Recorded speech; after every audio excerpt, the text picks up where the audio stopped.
I was teaching in a full-time photographic program at another local community college, and a bunch of the top students had asked me to form my own place, and I quietly laughed it off. Michael just had a natural gift to teaching and generosity, and so he offered to take me in, show me the ropes, and ultimately it led me down a completely different path. 5 students became 10, 10 became 20, and all of a sudden we had some momentum to go ahead with it.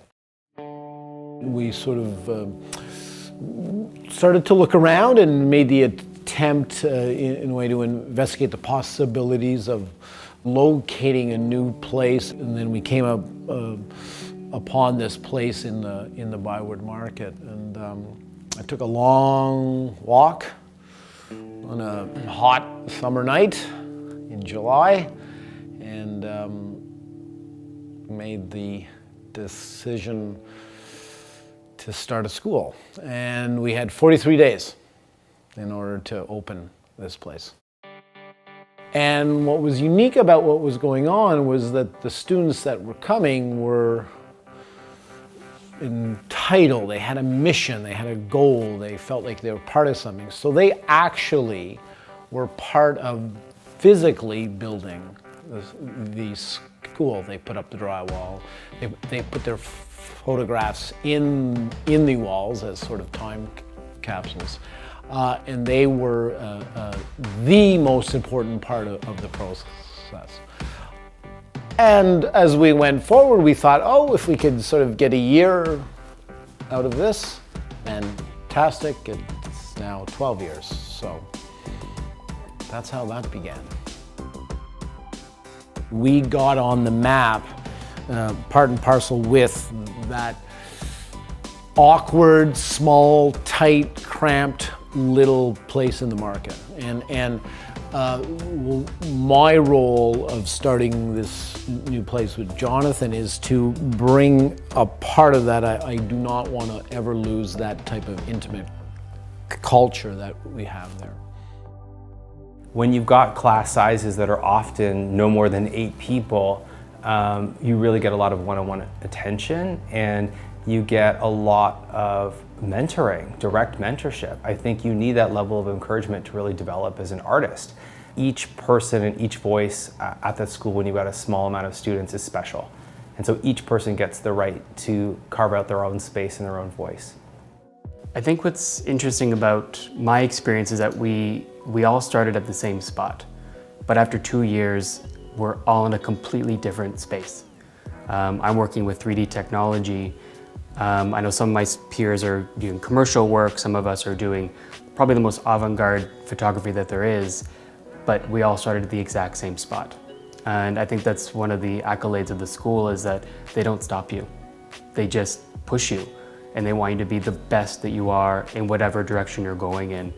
You just get this sense that people care.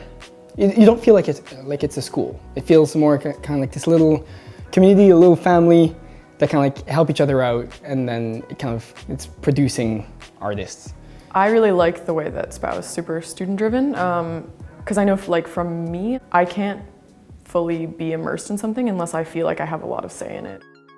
The work that I saw coming out of Spao was particularly interesting to me, and the photo base really was like no other medium in the city that I got to experience that way. So I had an SLR back in the 80s, but I never developed film. So this was all very much new to me and pretty exciting.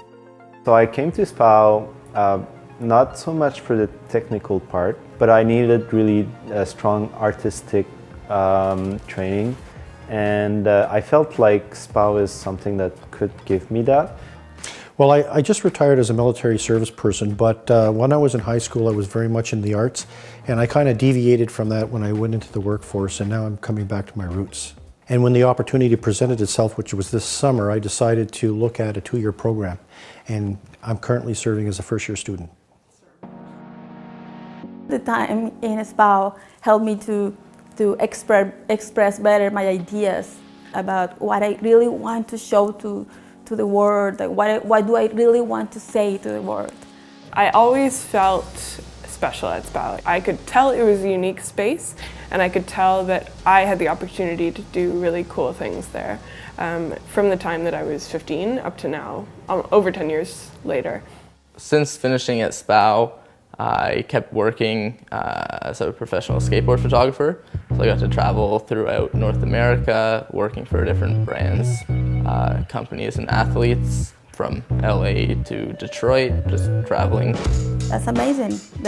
That through the knowledge, through our teaching, people could just grow and be inspired and create something meaningful.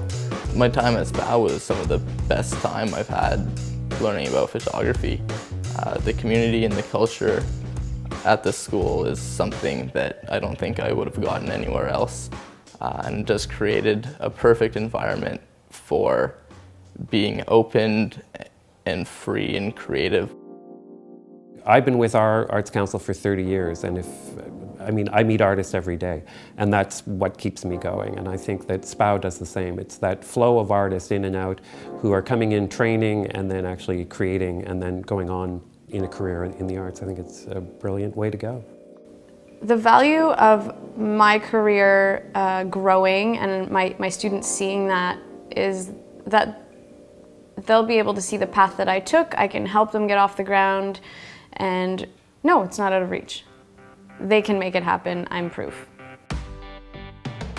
Sometimes we're a bit too polished, but I can live with that.